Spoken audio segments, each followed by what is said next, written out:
Oi gente, tudo bem? Então hoje eu vim gravar mais um vídeo respondendo as dúvidas que vocês mandaram nos últimos vídeos aqui do canal. Acho que isso é uma forma muito boa de ir respondendo vocês. A primeira pergunta é: Lu, se eu me sentir mal depois de falar com uma pessoa, quer dizer que ela tem uma energia ruim ou não? E não, na verdade assim, quando a gente acaba captando essas energias, quem tem essa mediunidade, de esponja, enfim, você sim está captando uma energia pesada daquela pessoa, uma energia densa, mas não quer dizer que aquela pessoa tem uma energia ruim, né? Ela está com uma energia ruim naquele momento, ou alguma coisa que aconteceu, que deixou ela mal, ou algum assunto que surgiu e que ela começou a falar e se alterar e a energia ali, a frequência mudou, e aí ela ficou, né, com essa energia mais pesada e você acabou captando. Como ela pode ser, sim, uma pessoa que está com uma energia muito densa há muito tempo. Mas eu acho que é legal a gente não sair julgando as pessoas, sabe? Então, aquela pessoa tá com uma energia ruim, então ela é uma pessoa ruim, ela não merece, enfim, a minha presença.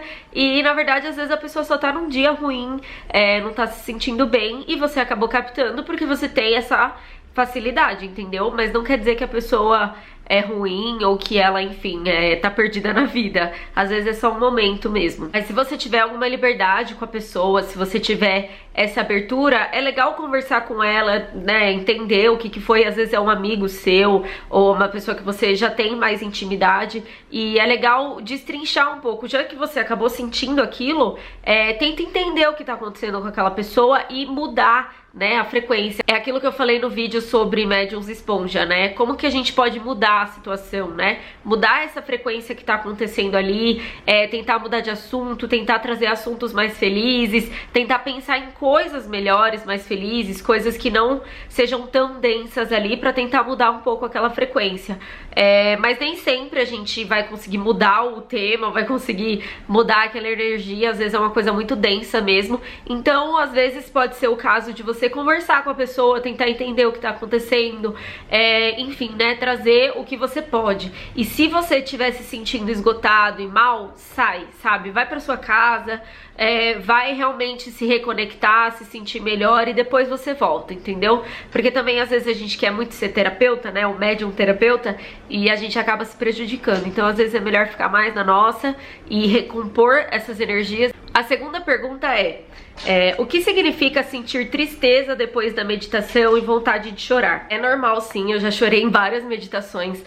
Inclusive esse é um dos motivos de que, até inconscientes, né, de que a maioria das pessoas foge da meditação. Quando a gente senta, né, pra olhar pra dentro, pra realmente prestar atenção nos nossos pensamentos, nos nossos sentimentos, muitas vezes não aflora um sentimento tão bom assim, tão agradável. Porque vem todo aquele conteúdo, né, toda aquela coisa que você estava sentindo, aqueles pensamentos que você não estava olhando, aqueles temas, né, que você estava esquecendo de abordar, esquecendo de olhar, e eles vêm todos à tona.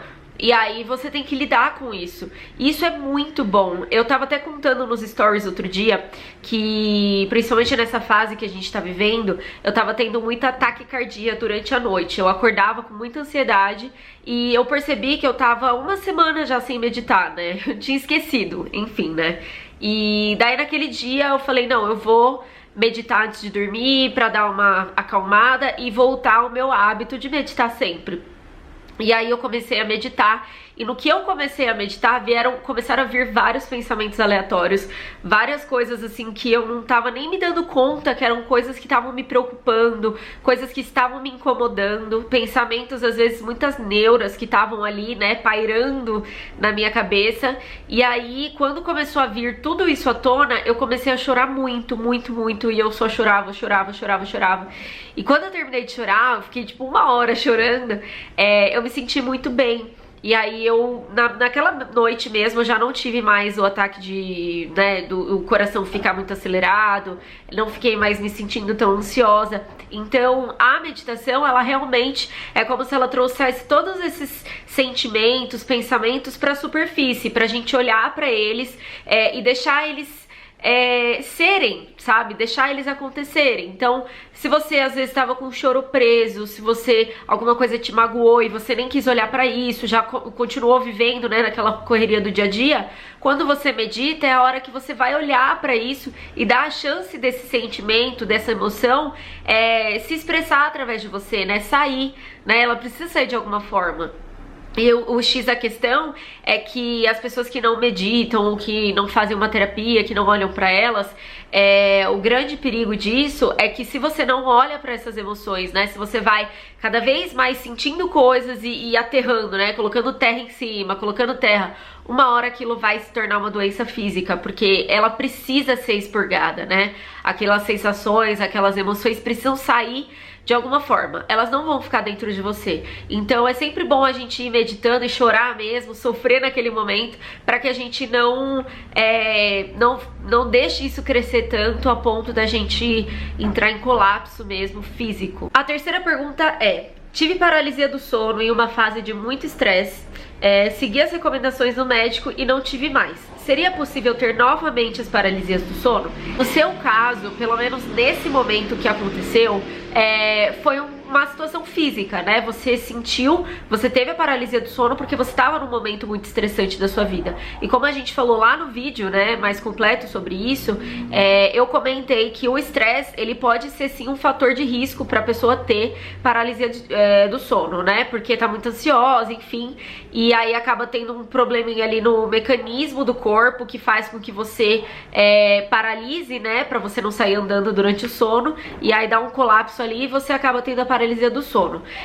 Se o seu caso é só esse, né, só estresse, provavelmente, conforme você não for ficando mais estressada, você não vai mais passar por isso. Mas isso não te impede de você começar a ter uma mediunidade, você começar a sentir essa mediunidade aflorar, né, e descontrolar, enfim, não sei como você tá nesse momento, mas também pode acontecer por esses outros fatores, né, mediunidade, o estresse em si, ansiedade, falta de sono, então tudo isso pode acabar influenciando em você em algum momento da sua vida ter de novo essa paralisia do sono. Por isso que a gente tem que estar sempre se cuidando, mas se acontecer, daí você já sabe como sair, como resolver, enfim, é só uma questão de olhar pra situação e olhar e perceber como você pode mudar isso. A gente não tá imune, todo mundo pode passar por isso, desde os médiums que não têm a mediunidade super, enfim, né, imperceptível, até os que têm a mediunidade super aflorada. Pode acontecer com todos, né? Mas acontece principalmente quando a pessoa tá com a mediunidade muito aflorada ou com alguma questão física. A pergunta número 4 foi: a paralisia do sono tem alguma coisa a ver com o sonambulismo? Na verdade é justamente o oposto, né? O que acontece pra gente ter a paralisia do sono? A gente tem um mecanismo, que é um mecanismo fisiológico, natural, de defesa mesmo do nosso corpo, que faz com que a gente paralise todos os movimentos enquanto a gente sonha. Por quê? A gente sonha que tá correndo, a gente sonha que tá andando, falando, fazendo várias coisas, e aí se a gente não tivesse esse mecanismo, a gente poderia sofrer graves acidentes, né? Poderia, enfim, cair, eu tenho uma varanda aqui em casa, poderia cair da varanda, sair andando, porque eu não tô vendo o que tá acontecendo. Então o nosso corpo, ele tem esse mecanismo pra defender a gente, pra proteger de que algo aconteça, enfim, né, acidentes de acontecerem. A pessoa que ela tem o sonambulismo, ela tem ali uma falha nesse mecanismo, porque o mecanismo não funciona, né, da forma que deveria funcionar. Então a pessoa sai andando, a pessoa vai, enfim, seguir a vida dela, só que ela tá dormindo e ela não tem noção disso. Então é o oposto. E aí a paralisia do sono é justamente o inverso do sonambulismo. O corpo não sabe a hora de parar, de travar. Então você já voltou para sua consciência, você já acordou na sua mente, mas o seu corpo continua paralisado e acha que você ainda tá dormindo. Então é justamente o oposto. Pode ser que tenha a ver, por exemplo, uma pessoa que é sonâmbula também tem essa disfunção contrária? Pode ser também. Inclusive eu conheço uma pessoa que passa por isso. Ela é sonâmbula, ela tem um probleminha aí nesse mecanismo, não funciona corretamente, mas ela também muitas vezes tem paralisia do sono. Então pode ocorrer de uma forma ou de outra. Mas é importante lembrar que o sonambulismo é justamente o oposto da paralisia do sono, né? Quando ocorre um defeito no inverso, né? Que não funciona. E aí quando acontece a paralisia do sono é quando funciona demais até quando não precisaria. A quinta pergunta é: Lu, você acha que ao ingerir medicamentos antidepressivos, nós podemos estar tapando, suavizando a mediunidade? Mais ou menos. Eu vou explicar meu ponto de vista. Na verdade, assim, o que eu acredito, a gente não pode excluir uma coisa pra desenvolver outra. Então, por exemplo, se a pessoa tem depressão, e como eu já falei, né, nós somos espírito, mente e corpo físico, né? Então, a gente tem algumas etapas para as doenças acontecerem. A gente pode ter um início de depressão, que aí acontece mais no campo mental, no campo psicológico. E quanto mais tempo a gente vai estendendo esse sintoma da depressão, enfim, que pode ser causado pela mediunidade desequilibrada, como pode não ser, quanto mais tempo a gente vai tendo esses sintomas da depressão sem tratar isso, isso começa a ser algo físico. Por muito tempo a gente não vai usar, por exemplo, os hormônios, por exemplo, da endorfina, da ocitocina, enfim. Por muito tempo a gente não vai usando. E aí o corpo começa a entender, tá, a Luísa não tá usando esses hormônios, então eu vou parar de produzir esses hormônios porque ela não está usando. Parou. No momento que parou, o corpo entendeu que aquilo é algo que ele precisa gerar uma mudança, porque você não tá usando aqueles hormônios, que são o hormônio da felicidade, do amor, enfim, de coisas boas que a gente sente, né, na nossa jornada. Aí virou algo físico. E aí é muito difícil ou quase impossível você voltar pro lado espiritual só e resolver esse lado físico que ficou defasado. Você teve uma parada, né, de produção desses hormônios, essas sinapses que você tinha. Então você precisa repor esses hormônios. O que acontece? Enquanto você não repõe esses hormônios e você tá com a depressão, enfim, ou com a mediunidade, isso vai ficando cada vez mais expandido. Então você vai sentindo cada vez mais os sintomas ruins da mediunidade. Então você vai tendo cada vez mais descontrole mediúnico e vai sentir mais, né, todo esse descontrole, vai ficar muito mais aflorado. Por exemplo, na depressão, a gente acaba aceitando mais influências espirituais negativas. Então a gente tá numa frequência, por exemplo, de tristeza, ou de vazio, ou de falta de sentido na vida, e a gente vai atrair seres que estão na mesma vibração que a gente. Então quanto mais você vai atraindo esses seres, mais você vai se afundando na depressão e mais vai ficando intenso toda essa situação. Então o medicamento, nesse caso, ele entra para auxiliar. Então ele vai começar a dar pro corpo sinteticamente, né, esse hormônio que tá faltando, para que ele volte, para que ele relembre, né, que ele precisa produzir esse hormônio. E aí, ao mesmo tempo que você vai produzindo esses hormônios aqui, a sua mediunidade, você vai aumentando a sua frequência espiritual, e não vai atraindo tantos seres de baixa vibração. Você vai se sentir melhor, você vai conseguir fazer coisas que você não estava conseguindo fazer antes, enfim. E aí você consegue desenvolver a sua mediunidade de uma forma mais tranquila, mais fácil, né? Eu falo aqui no canal todos os sintomas de mediunidade desequilibrada, e se você prestar atenção, a maioria não são sintomas agradáveis, não são sintomas legais. E muitas vezes a gente se apega a esses sintomas pra querer provar que a gente tem essa mediunidade, pra, enfim, né? E a gente esquece que o ideal é que a gente não sinta essas coisas, né? Que a gente não sinta, claro que não são todos os sintomas que são ruins, mas alguns são. Então a gente pode não sentir essas coisas e continuar sendo médiums e continuar trabalhando, né? Inclusive, com a mediunidade equilibrada, a gente consegue fazer coisas incríveis com isso sem precisar sentir aquelas coisas ruins, ou pelo menos tendo mais controle sobre essas coisas ruins que vão acontecendo, pra poder lidar, ter um jogo emocional ali, um controle emocional, uma inteligência emocional, para que a gente possa lidar com isso com muito mais facilidade. Então o antidepressivo, ele não atrapalha em nada, ele só ajuda caso você precise. É óbvio que, por exemplo, eu tive um princípio de depressão que não chegou ao nível hormonal e eu consegui resolver de outras formas, sim, mas eu conheço várias pessoas que tiveram a depressão, que chegaram a um ponto muito crítico, né, e hormonal da depressão, que fizeram os exames, foram no médico, fizeram tudo direitinho, e que os remédios ajudaram muito. Então a gente não pode excluir uma coisa e outra. Nós somos uma experiência total, físico, mental e espiritual. A gente não pode excluir nenhum nem outro. Todos eles são importantes em algum momento da nossa jornada, aliás, em todos os momentos da nossa jornada. A sexta pergunta é: como posso repor a energia perdida? Essa pessoa estava falando sobre um vídeo que eu gravei falando, né, que a gente acaba perdendo essas energias nossas. A gente tem uma energia, um acúmulo de energia, quem tem a mediunidade mais aflorada, enfim, para trabalhos e tudo mais, a gente tem um acúmulo dessas energias. E o que acontece? Ao invés da gente só doar essas energias acumuladas, a gente doa toda a nossa energia, porque a gente não sabe lidar, né? A pessoa que tá com a mediunidade desequilibrada, ela não sabe lidar com isso, com essa troca energética, não sabe se proteger, então ela acaba às vezes perdendo muito dessas energias. E o que a gente faz para repor essas energias? Existem algumas formas. O que eu gosto muito de fazer é tentar mudar a minha frequência espiritual, porque só o fato de você mudar de frequência, você já se alimenta de energias muito positivas para você. Então, frequência de gratidão, como eu já falei, quando eu tô me sentindo muito mal, assim, muito esgotada energeticamente, eu sempre vou fazer uma meditação de gratidão.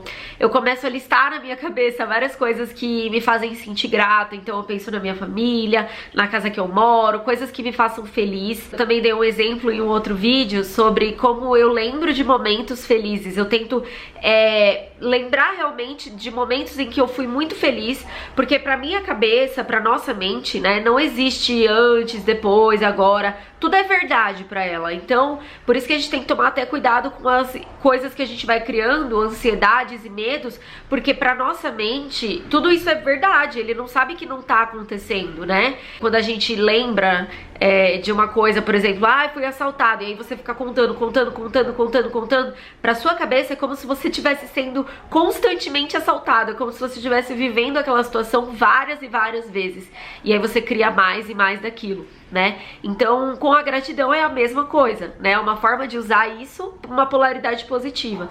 Então, eu lembro, por exemplo, do meu casamento, que foi um momento que eu me senti muito feliz, e aí eu me visualizo ali, entrando no altar, com a minha família, com todo mundo, a emoção que eu senti, e aí aquilo parece que me preenche, sabe? De uma luz, uma coisa boa, e aí eu volto a me sentir bem de novo. Uma outra forma de você repor essas energias é você puxar essa energia do universo, né? Como que a gente faz isso? A gente traz muito esse conceito no Theta Healing, né? A gente vai até todas as camadas do universo, as 7 camadas universais, e a gente começa a puxar essa energia. Eu costumo fechar os olhos e visualizar uma luz branca muito forte descendo e tomando conta de todo o meu corpo, preenchendo todo o meu corpo físico mesmo, trazendo toda essa energia de luz. Eu fico até arrepiada falando disso.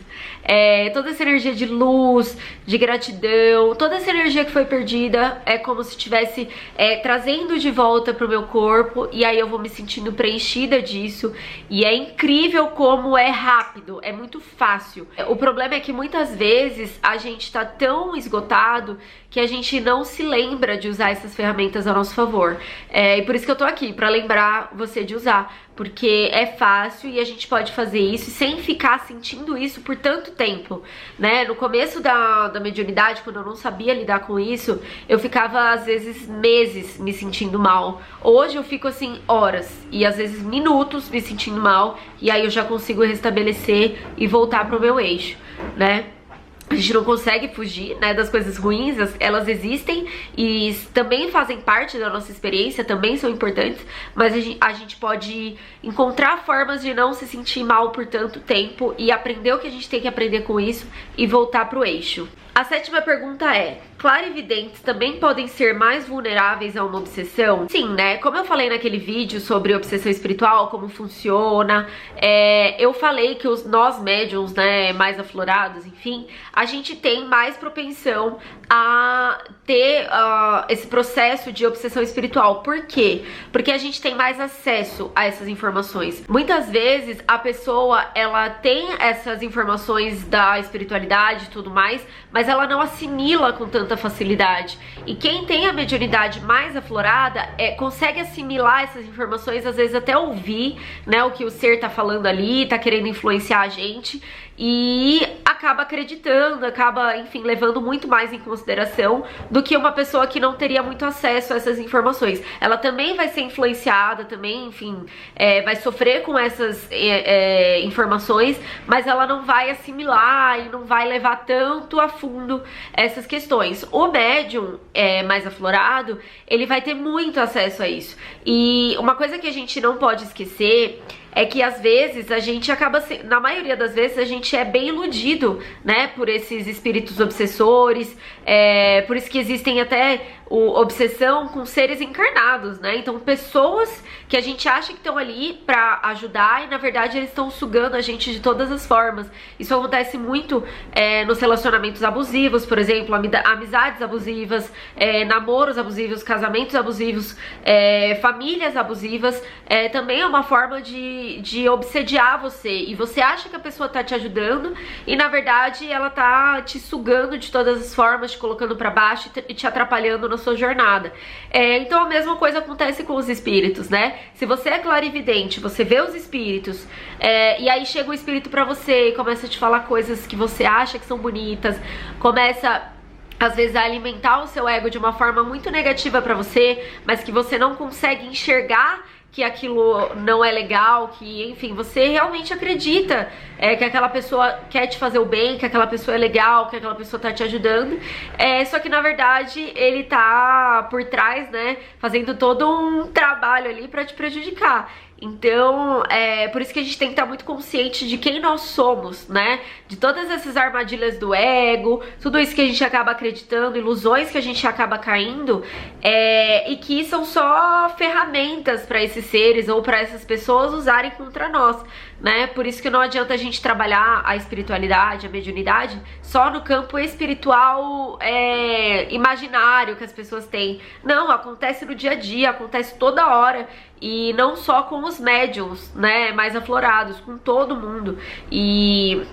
Mas com os médiums mais aflorados existe uma percepção muito maior e acaba prejudicando em alguns casos, né? Se a gente não souber lidar, se a gente tiver com o ego muito aflorado, né? Com muitas ilusões, muitas crenças limitantes, tudo isso acaba prejudicando mesmo a gente e faz com que facilite com que outros seres acabem influenciando a nossa vida de uma forma bem negativa. A oitava pergunta é: como saber se uma pessoa é médium? Eu já gravei vários vídeos aqui no canal sobre isso, né?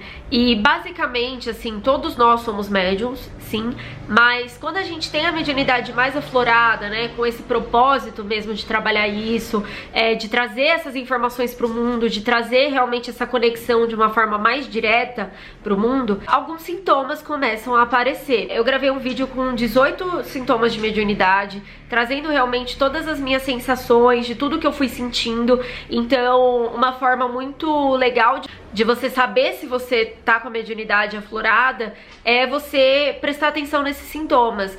É uma coisa que eu sempre falo, que quando a gente tem essa questão mediúnica, né, espiritual muito forte, parece que isso sempre puxa a gente. Então, assim, só o fato de você querer saber isso, de você estar assistindo o vídeo, já é um dos primeiros sinais, porque eu acredito muito na sincronicidade das coisas e não acredito em coincidências. Então, eu realmente acho que se você já tem esse interesse, já quer entender, né, já tem algumas coisas que você acha meio estranho ali, que você não vê muitas pessoas falando, então provavelmente já é um sinal, já é um alerta ali de que pode ser que você tenha essa mediunidade mais aflorada, que você tenha um propósito com isso. E uma coisa importante sobre a mediunidade é que ela é uma ferramenta, né? A gente quer descobrir se é médium, a gente quer saber se a gente tem o sintoma pessoa, tudo mais, mas o mais importante disso é qual é o propósito disso na sua vida, né? O que que isso tá querendo te mostrar? A mediunidade, ela é como se fosse uma bússola na sua vida, pra te mostrar os caminhos que você tem que seguir, as sombras que você tem que trabalhar dentro de você, o que que você realmente tem que trazer como propósito pro mundo através disso, né? Então eu acho que isso é o mais importante. Se você já sente esse chamado dentro de você, já tem realmente essa conexão maior, então começa a usar isso na sua vida, né? Começa a testar, começa, né, a realmente pegar essas informações que você recebe e usar isso no seu dia a dia. E aí você vai perceber que existe um propósito ali, então provavelmente você tem uma mediunidade mais aflorada que tem esse objetivo maior. Então eu acho que isso é o mais importante. O que a gente saber se a gente é médium ou não é saber o propósito disso na nossa vida. Lembrando que a nossa jornada já vai começar na quinta-feira agora, eu tô muito ansiosa. E se você não se inscreveu ainda, se inscreve lá. É a Jornada do Despertar da Mediunidade. Vai acontecer entre o dia 30 de abril ao dia 7 de maio, onde eu vou trazer várias informações muito importantes que eu nunca trouxe nos vídeos aqui, e bem mais aprofundado, sobre quem quer começar a desenvolver a mediunidade, descobrir o que é médium, não sabe por onde começar. Então lá eu vou trazer várias informações muito importantes, e eu não sei quando vai ser a próxima vez, então se inscreve lá. É uma jornada totalmente gratuita, com muitas informações muito importantes, e só vale quem se inscreve no link que eu vou colocar aqui, porque eu tô fazendo um controle de quem vai participar, quantas pessoas estarão lá, né, quantas pessoas podem participar. Então se inscreve, garante sua vaga enquanto é tempo, tá bom? A nona pergunta é: como eu posso ver a aura de outras pessoas? No vídeo que eu gravei sobre auras, eu ensinei como que você consegue ver a aura, a sua própria aura, né? Eu ensinei a técnica que eu acho que é a mais fácil ver assim nas mãos. Mas muitas pessoas vieram perguntando se elas conseguem usar a mesma técnica em outras pessoas. E sim, não só em pessoas, em plantas, em objetos, em tudo. Porque a aura é energia, né? Ela é uma forma da gente ver a energia através das cores. Assim como a gente consegue sentir a energia das coisas através da música, dos sons, né? Enfim, de várias formas. E a aura é uma dessas formas. Como tudo no universo é feito de energia, a gente consegue ver a aura de tudo, né? Eu vi até algumas pessoas falando: ah, eu consegui ver a aura até do meu controle remoto. Isso aí é mentira. Não, isso é verdade. Porque tudo é feito de energia e tudo tem aura. Então você consegue ver a aura das pessoas da mesma forma, né? Olhando com o seu terceiro olho. Então, quando dá aquela embaralhada no olhar, é quando você vai conseguir enxergar com o seu terceiro olho e ver a aura daquela pessoa. Mas uma coisa bem importante é sempre pedir autorização pra essa pessoa, né? Ou às vezes a pessoa, ela quer que você veja, né? Isso acontece muito comigo: ah, eu vou ver minha aura. E aí você pede pra pessoa parar em frente a uma parede branca, enfim, o mesmo processo, só que ao invés de você olhar pra sua própria mão, você vai olhar para um ponto fixo na outra pessoa, né? E aí vai ter que ficar focando ali. Às vezes é mais difícil porque a pessoa fica olhando pra sua cara, né? E você fica meio sem graça. Mas conforme você vai treinando, vai ficando mais rápido pra você ver. O objetivo de visualização da aura é justamente o autoconhecimento, né? Você ver como tá a sua vibração naquele momento, você ver como você deve estar se sentindo, que energias estão mais afloradas em você naquele momento. Então esse é o objetivo, é realmente autoconhecimento.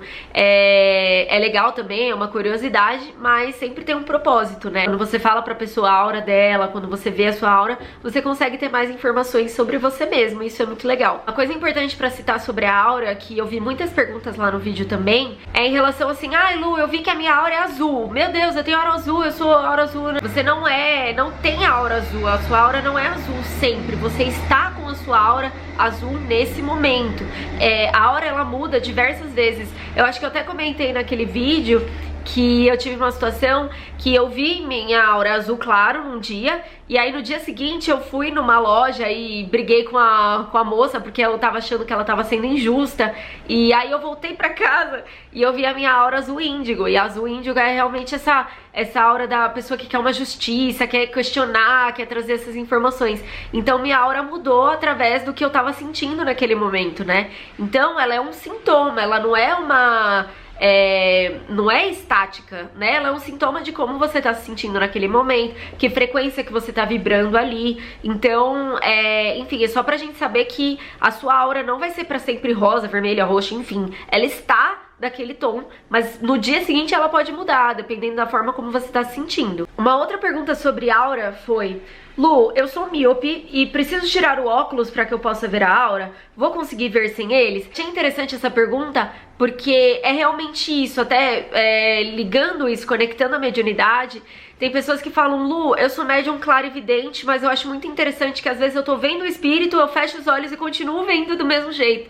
É porque você tá vendo pelo seu terceiro olho, você não tá vendo pelos seus olhos físicos, entende?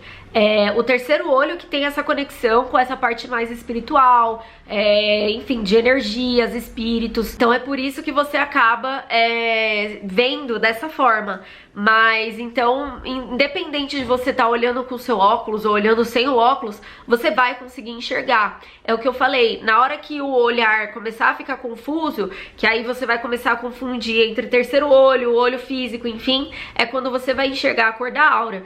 Então, independente de você estar com óculos ou sem, você vai conseguir visualizar, não tem nada que te impeça disso. Uma outra coisa que me perguntaram bastante é sobre a aura transparente. Muitas pessoas colocaram lá no vídeo, ai Lu, eu vi minha aura transparente, será que é isso? Será que não é?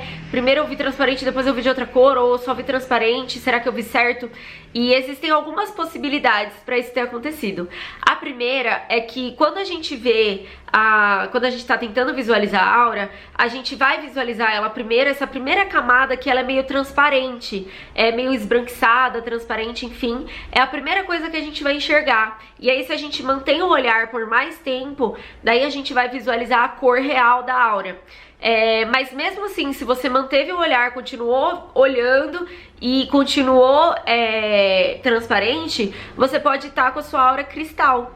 E a aura cristal é muito linda mesmo. Eu já vi uma pessoa com aura cristal e existem muitas informações sobre pessoas cristais, né? Pessoas que estão com a vibração cristal na internet, assim como pessoas índigo, aura arco-íris, existem as auras cristais. E é uma aura de dimensão mais elevada. E normalmente as pessoas que acompanham os meus vídeos aqui, elas já estão começando a ter a aura nessa tonalidade, porque quando a gente começa a se comprometer a expandir a nossa consciência, a despertar espiritualmente, buscar entender sobre esses assuntos, a gente já tá numa frequência um pouco mais elevada, né? Isso não quer dizer que a gente seja melhor ou pior que alguém, a gente só tá disposto a expandir a nossa consciência mais, entender mais coisas. Então, normalmente, por isso que tantas pessoas com aura cristal nos vídeos lá, no vídeo da aura, porque realmente, né, é uma característica de quem busca sobre esses assuntos, de quem quer entender. Então foi isso o vídeo de hoje, espero muito que vocês tenham gostado. Nos vemos nos próximos vídeos, um beijo e tchau!